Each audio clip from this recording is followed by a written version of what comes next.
उस रात शहर की सबसे शांत गली में एक भयानक सन्नाटा था। हर तरफ गहरी खामोशी पसरी हुई थी, जैसे पूरी दुनिया थम सी गई हो। सड़कों पर न कोई गाड़ी थी, न कोई इंसान, बस दूर कहीं से आती हल्की हवा की सरसराहट सुनाई दे रही थी। ये वही गली थी जहां लोग आम तौर पर देर रात तक टहलते थे, लेकिन उस रात सब कुछ अलग था। कुछ अनजाना सा डर हर कोने में छुपा बैठा था। अचानक एक दिल दहला देने वाली चीख गूंजी, जिसने उस सन्नाटे को चीर दिया। चीख इतनी तेज थी कि आसपास के घरों की खिड़कियां तक कांप उठीं। लेकिन जैसे ही वह चीख थमी, फिर से वही गहरी खामोशी लौट आई, इस बार और भी भारी और भी डरावनी। उस खामोशी का अकेला गवाह था 8 साल का रोहन, जो अपने घर की खिड़की से सब देख रहा था।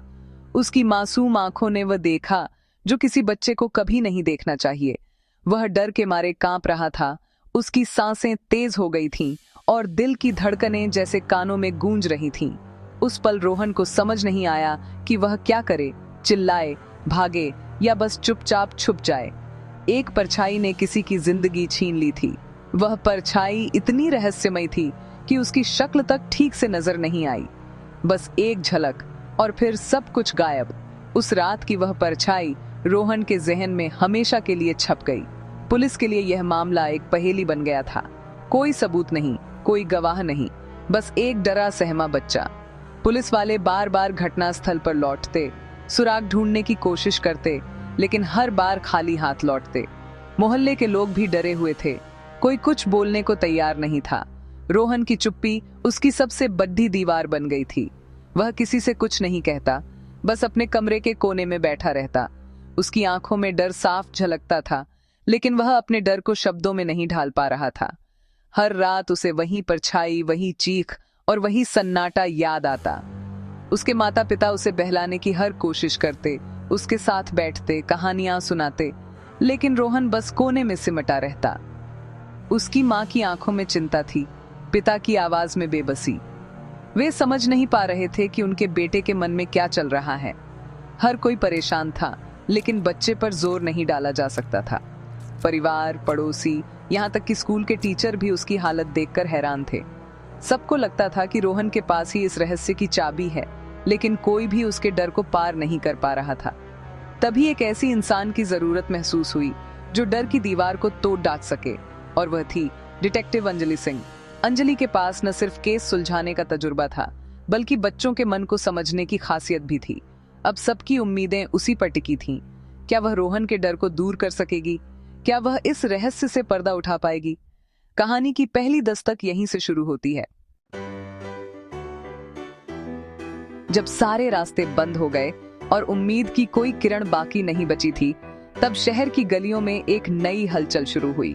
हर कोई परेशान था, सवालों के जवाब हवा में तैर रहे थे, लेकिन किसी के पास कोई ठोस सुराग नहीं था। ऐसे में पुलिस विभाग ने अपने सबसे भरोसेमंद और संवेदनशील अफसर को बुलाने का फैसला किया। केस की फाइल डिटेक्टिव अंजलि सिंह को सौंपी गई।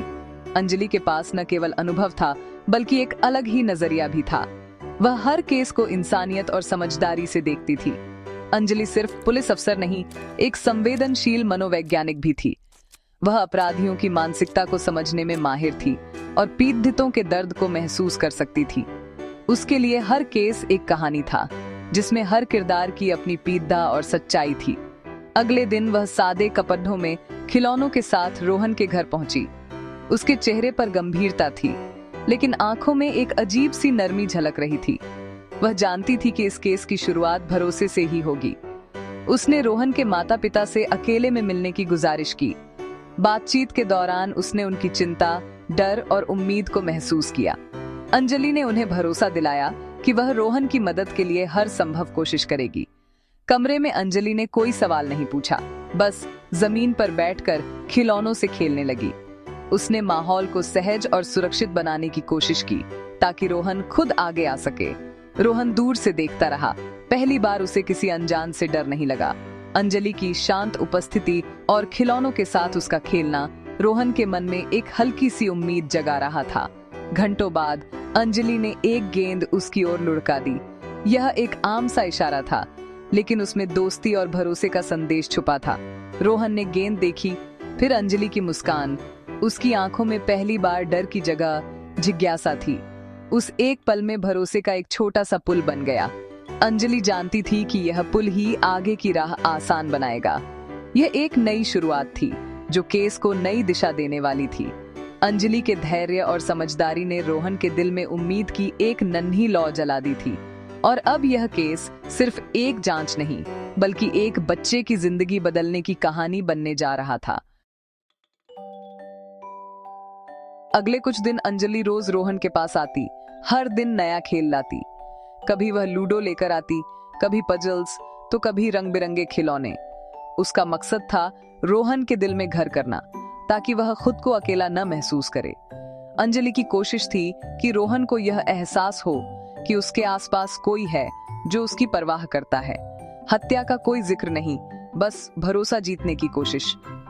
अंजलि ने कभी भी उससे सीधे सवाल नहीं किए, न ही किसी दर्दनाक बात को छेदा।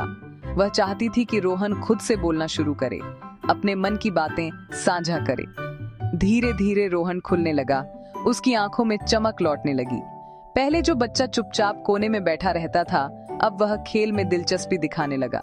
उसकी मुस्कान थोड़ी थोड़ी लौटने लगी थी। एक दिन अंजलि रंगीन क्रेयॉन और ड्राइंग पैड लाई। उसने सोचा शायद रंगों के जरिए रोहन अपने मन की बात कह पाए। उसने रोहन से कहा, जो चाहो बनाओ।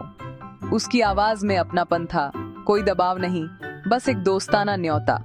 रोहन ने रंगों से खेलना शुरू किया। पहले नीला, फिर उसने आसमान और पेडिच बनाए। उसकी उंगलियां धीरे धीरे रंगों से दोस्ती करने लगी। फिर हरा, फिर अचानक सिर्फ काला। जैसे ही उसने काले रंग को उठाया, उसकी आंखों में एक अलग ही गहराई आ गई। काले रंग के बीच में उसने एक लंबी डरावनी परछाई बनाई, जिसके हाथ में कुछ चमकता हुआ था। उस पल कमरे में सन्नाटा छा गया। अंजलि समझ गई, रोहन अपनी यादों को कागज पर उतार रहा है। शायद वह वही दिखा रहा था जो उसने उस रात देखा था। उस चित्र में छुपा था केस का सबसे बड़ा सुराग, एक ऐसी चीज जो अब तक किसी की नजर में नहीं आई थी। अंजलि को एहसास हुआ, खेल खेल में रोहन ने वो राज खोल दिया जो सबूतों में छुपा था। अंजलि ने चित्र को गौर से देखा। एक लंबी परछाई, हाथ में चमकती चीज और दूसरे हाथ में एक अजीब गोला।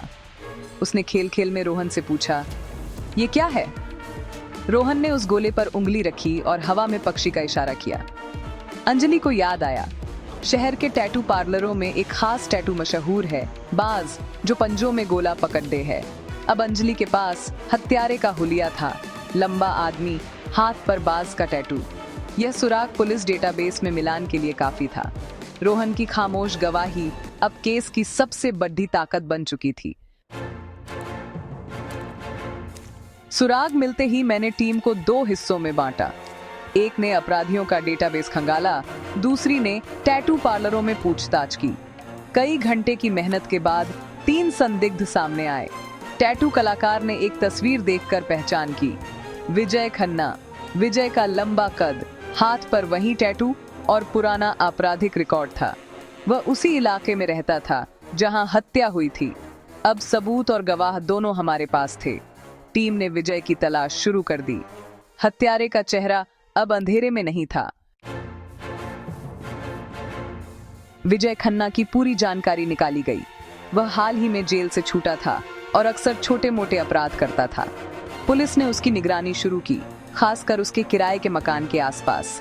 2 दिन की निगरानी के बाद उसकी दिनचर्या समझ आ गई। एक रात विजय बार से बाहर निकला। सुनसान गली में पुलिस ने उसे घेर लिया। विजय ने भागने की कोशिश की, लेकिन पकड़ा गया। मैंने उसकी कलाई पकड़ दी। शर्ट के नीचे वही बाज का टैटू था। रोहन का चित्र सच साबित हुआ। परछाई अब पकड़ दी एच में थी। पुलिस स्टेशन में विजय ने शुरुआत में सब कुछ नकार दिया।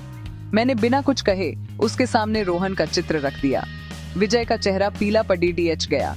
उसे समझ आ गया कि पुलिस के पास सबूत है। मैंने टैटू कलाकार का बयान और बाकी सबूत सामने रखे। विजय टूट गया और अपना गुनाह कबूल कर लिया। लूट के इरादे से हत्या की थी। उसने सोचा था कोई गवाह नहीं, लेकिन एक मासूम की याददाश्त ने उसे बेनकाब कर दिया। अब केस सुलझ चुका था। न्याय की जीत हो चुकी थी। रोहन के माता पिता को जब पता चला कि हत्यारा पकड़ा गया तो उनकी आंखों में राहत के आंसू थे। मैंने रोहन को बताया, अब डरने की जरूरत नहीं, बुरी परछाई पकड़ी जा चुकी है। बहुत दिनों बाद रोहन ने मेरी आंखों में देखा और हल्की सी मुस्कान दी। धीरे धीरे उसने बोलना शुरू किया, फिर खेलना, फिर हंसना। उसके चित्रों में अब सूरज और फूल थे, काली परछाइयां नहीं। रोहन की कहानी पूरे शहर में प्रेरणा बन गई। उसने अपने डर पर जीत हासिल की। अब वह सिर्फ गवाह नहीं, एक नायक था। यह कहानी सिर्फ एक अपराध की नहीं, हिम्मत और उम्मीद की है।